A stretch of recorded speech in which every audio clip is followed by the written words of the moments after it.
Yo, what's happening? It's Benjamin D'Souza here, the Prince, back with another classic. And I want to talk about black businesses. And I want to point out some flaws with black businesses and what can be done to better them. In particular, I would like to speak about black barbers.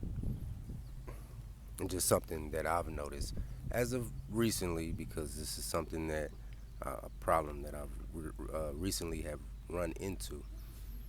I wouldn't necessarily say recently, but more so around New Year's Eve of 2021. So I'm out at a place where I'm stationed, and I go home for holiday block leave, right? And I get up with my barber back home, and I'm like, make a schedule with him, make an appointment with him. Like, yo, bro, I need my hair cut, man. I'm here at AIT, woo woo wham, and can't nobody here at AIT really cut hair, and the drill sergeants and the first sergeant and whatnot, they on my ass. Make sure when I come back from holiday block leave that that my hair shit is looking crispy. So he said, no problem, I got you. Plugged in December the 30th, right? I get home, I'm doing my thing, I'm one two and doing my 1 2 step through the city and shit, seeing family, hitting all my favorite spots up, seeing my daughter and whatnot, you know. And the 29th comes around, right? This is like a day before my scheduled appointment with this particular gentleman. And I get a message from him, a text from him, and he's saying, man, hey, Ben, man, we gonna have to cancel, man. I got COVID-19, man. I'm like, damn. Really can't say shit to him. I can't get on his ass, you feel me? Because he got that shit, allegedly.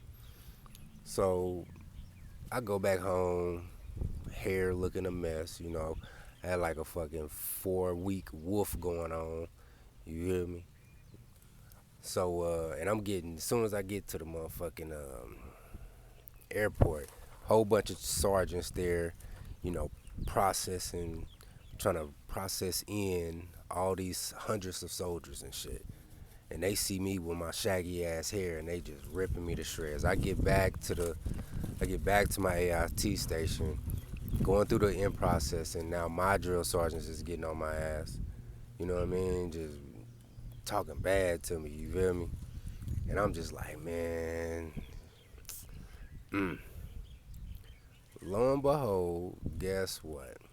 A week later, I'm going through Facebook, and my barber posts up pics of his night out on the town with his wife for New Year's Eve. Now let's do some math here. I'm supposed to get my hair cut on the 30th. New Year's Eve is on the 31st. Obviously, New Year's Day is on the 1st. It's the day after, right?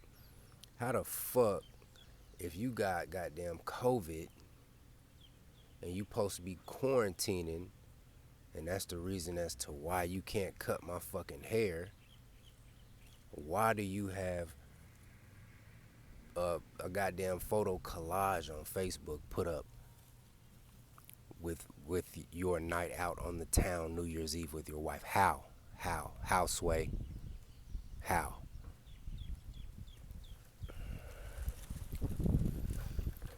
So after that, I took it upon myself. Now I've always had clippers. I always kept a pair of clippers since I was what, 13, 14 years old, you know. But I never like I could always give myself an even low and kind of touch my line up a little bit, not barbershop style hairlines, but I can get the front, crispy, and I can, touch it up a little bit and give myself an even low and be decent. You feel me? But I could, I was never nice with the crispy lining or the fade. You feel me? But after that, I said, man, fuck that shit. Got back to AIT, bought me a pair of clippers, bought me a pair of liners, and I said, I'm never going back to a barber ever, ever, ever again. Never. And now, a couple times when I was at AIT, I fucked my shit up. I ain't gonna lie. I ain't even gonna lie. I fucked my shit up one time, right? I fucked my fade up one time, right? And I'm in this building in line to sign this paper. And this little white girl, she thought she was gonna diss me on the slick, right? She thought she was gonna diss me on the slide. She was like, "Hey, D'Souza, uh, who did your haircut?" And I just looked at her. I didn't even respond to her because she thought she was going. Cause you know how white people try to dish you. They don't dish you straight up. They'll try to dish you on the sneak. You know what I'm saying? So she wanted me to be like, "Oh, I cut it myself," but I didn't. I didn't say shit to her. I just played her off, made her look stupid. And she was like, "Oh, I just want to say that it looks nice." No, you didn't, bitch. I know it don't look nice. Excuse me. You just saw an opportunity to try to dig at me, bitch, and I ain't take the bait. But, but yeah, so after a couple times when my learning curve, I'm cutting my own hair. I'm official now. My shit is official. On my last day of AIT before I got here to my first duty station, shit, I'm walking through the DFAC and this new soldier who's just showed up to AIT, he was like, "Hey, D'Souza, man, who cut your hair, man?" I'm like, "I cut my hair." Like, "Damn, bro. Man, if I'd have known you cut hair, man, I'd have been had you slice me up a long time ago." I'm like, "Well, you know, it is what it is. I'm about to go. I'll holler at y'all brothers another day." You hear me? But yeah, that type of business practice from ill business practice, just poor business practice, not only is a problem with black barbers, but it's a problem with black businesses altogether. But I'm focusing on black barbers for now. And it kind of, hold on.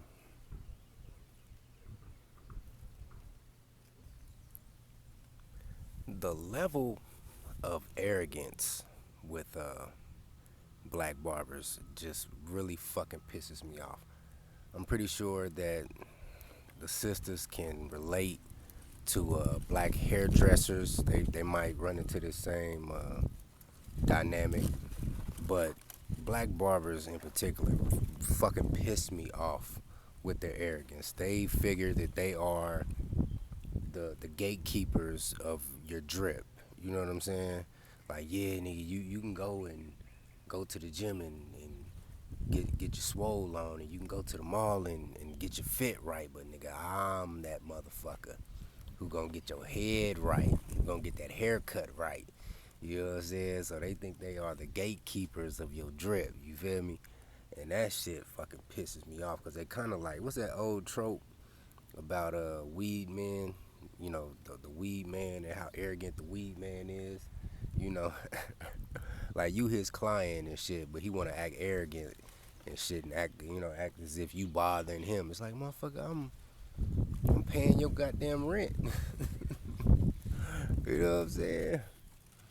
I'm putting clothes on your back and food in your mouth, motherfucker. You need to show me a little bit more appreciation around this bitch. And that's how black barbers act. They act. But the funny thing about my former barber in particular, after I seen those posts, those pictures that he posted on Facebook about him being out on New Year's Eve when had supposedly COVID-19 and should have been quarantining, and that being the reason why he skipped out on my fucking haircut. But anyway, shortly after that, I'd probably say, well, not shortly after that. This happened probably about a month ago. I seen he made a post, talking about attention to all my clients. If you cancel an appointment, I'm still gonna have to charge you for that haircut. I'm gonna have to charge you for that haircut, for that appointment haircut, and the next haircut that you're gonna get. You know, it's just business. You know, now after somebody done canceled on him and had him sitting up there with an empty time slot, now he want to be professional. Now he want to turn his fucking professional up. Now he want to turn his professionalism up. Now he's a uber professional now. You know, when it came time for him to cut my shit, you know, he wanted to shirk that shit. He wanted to shirk that responsibility and play and didn't want to be professional and shit. But you know, when it came down to a motherfucker ghosting him, ghosting his appointment, ghosting on him, now all of a sudden he want to be professional. Okay, all right. Well, black business owners, brothers, y'all can't do that, man. Y'all cannot operate like that. And whatever happened to? Because he's one of those barbers that he's not at the shop all the time. He's a make an appointment and I'll show up and I'll show up at the shop, and then if I have consecutive fucking appointments back to back, then I'll just be at the shop through that. And then as soon as my appointments run out, I'm going back to the crib and shit. I'm like, whatever happened to the days where the motherfucking barber just got there as soon as the shop opened and then just posted up in the barber shop? And motherfuckers who had appointments, they came through and you know, got they shit cut up, and then motherfuckers who were just walk-ins would come in and get cut up too. Whatever happened to that? You know, now you gotta book a session with this motherfucker, man. Anyway, brothers, for those who are black business owners, independent contractors, etc., etc., you can't just pick and choose professionalism. It can't be professionalism a la carte. You know, you can't expect your customer base to be professional all the time, but then you get to choose when you're gonna be a professional. That doesn't work. But yeah, that's all I got. Get up on that.